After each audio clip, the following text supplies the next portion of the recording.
ओम नमः शिवाय।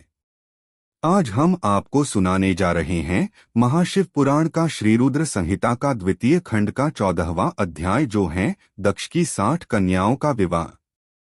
ब्रह्मा जी बोले, हे मुनिराज, दक्ष के इस रूप को जानकर मैं उसके पास गया। मैंने उसे शांत करने का बहुत प्रयत्न किया और सांत्वना दी। मैंने उसे तुम्हारा परिचय दिया। दक्ष को मैंने यह जानकारी भी दी कि तुम भी मेरे पुत्र हो। तुम मुनियों में श्रेष्ठ एवं देवताओं के प्रिय हो। तत्पश्चात प्रजापति दक्ष ने अपनी पत्नी से 60 सुंदर कन्याएं प्राप्त कीं।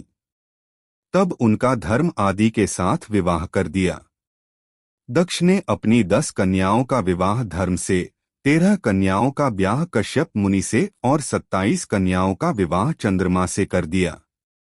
दो भूतागिरस और कृशाश्व को और शेष 4 कन्याओं का विवाह ताक्ष्य के साथ कर दिया। इन सबकी संतानों से तीनों लोक भर गए। पुत्र पुत्रियों की उत्पत्ति के पश्चात प्रजापति दक्ष ने अपनी पत्नी सहित देवी जगदम्बिका का ध्यान किया। देवी की बहुत स्तुति की।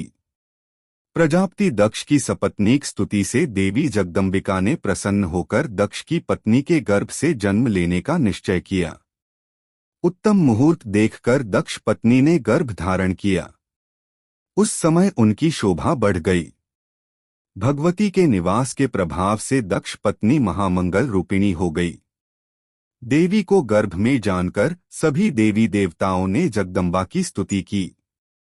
9 महीने बीत जाने पर शुभ मुहूर्त में देवी भगवती का जन्म हुआ। उनका मुख दिव्य आभा से सुशोभित था। उनके जन्म के समय आकाश से फूलों की वर्षा होने लगी और मेघ जल बरसाने लगे। देवता आकाश में खड़े मांगलिक ध्वनि करने लगे। यज्ञ की बुझी हुई अग्नि पुनः जलने लगी। साक्षात जगदम्बा को प्रकट हुए देखकर दक्ष ने भक्ति भाव से उनकी स्तुति की।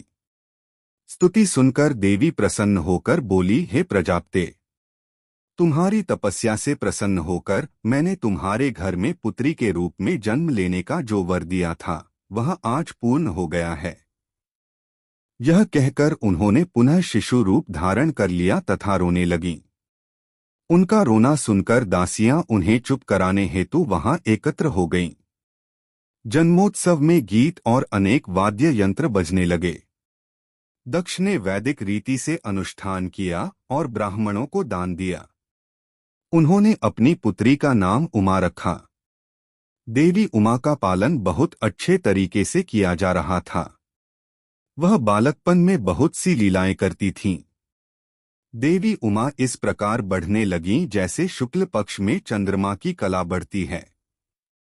जब भी वे अपनी सखियों के साथ बैठतीं, वे भगवान शिव की मूर्ति को ही चित्रित करती थीं।